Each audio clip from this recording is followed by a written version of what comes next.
Hello friend, SR ज्ञान सागर YouTube channel आपण समस्त को स्वागत। आज भिडियो आम जियोग्राफी भूगोल किसी प्रश्न उत्तर आलोचना करवा जहाँ होगा समस्त एग्जाम आपण बहुत सहायक ହେବ। ट्रिपल एससी और डबल एससी फेयरमैन फर्स्ट गार्ड सब एग्जाम आपण बहुत सहायक ହେବ। जो मैंने एपर्यंत आम चैनल को सब्सक्राइब करना सब्सक्राइब कर दिंतु। वीडियो भल लगे लाइक और शेयर करूँ। आज भिडियो प्रथम प्रश्न,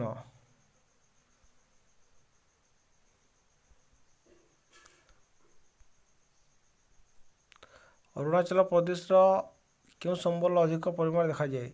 अरुणाचल प्रदेश रे जल संबल अधिक परिमाण में देखा जाए। जल। प्रति प्रश्न, जनसंख्या दृष्टि भारत पृथ्वी केतम स्थान अधिकार कर?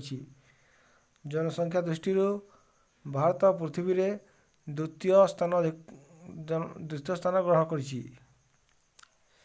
आयतन दृष्टि भारत पृथ्वी केतम स्थान ग्रहण कर? आयतन दृष्टि भारत पृथ्वी रे सप्तम स्थान बा सप्तम स्थान अधिकार कर। आयतन दृष्टि के पृथ्वी बृहत्तम देश? आयतन दृष्टि पृथ्वी बृहत्तम देश हूँ रूसिया। आयतन दृष्टि क्यों देश गुड़िक निर्मित मध्य बड़ स्थान क्रम सजाई रखा? आयतन दृष्टि सबुठ बृहत्तम देश हूँ रूसिया, तापर युक्तराष्ट्र अमेरिका, तापर चीन, तापर भारत। एमती क्रम अच्छी किंतु भारत स्थान सप्तम आयतन दृष्टि।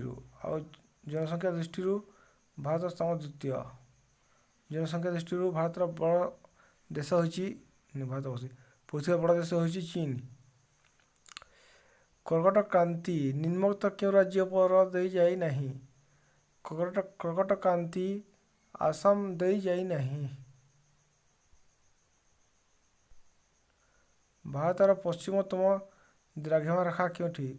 भारतर पश्चिमतम द्राघिमा रेखा 97°25' पूर्व।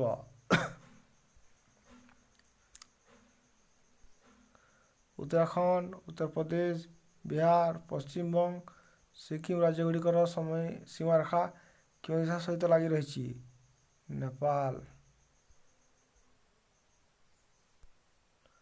आसंता ग्रीष्म अवकाश तुम यदि जगाती जावाक चाहब तेरे निम्नलिखित मध्य क्यों देश क्यों शासित अंचल को जीव? लक्षद्वीप।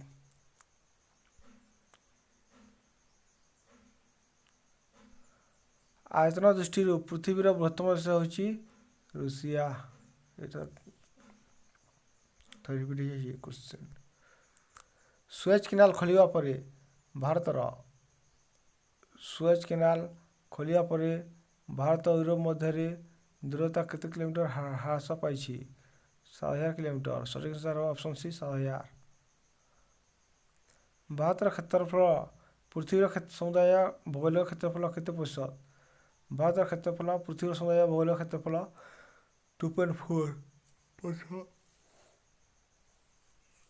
भारतर स्थलभागर सीमारेखा केते किलोमीटर?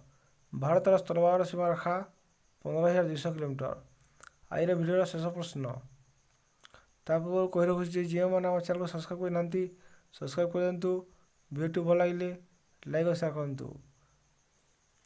आज भिडियो शेष प्रश्न, भारत उच्चतम स्थान क्यों पर्वत श्रेणी अवस्थित?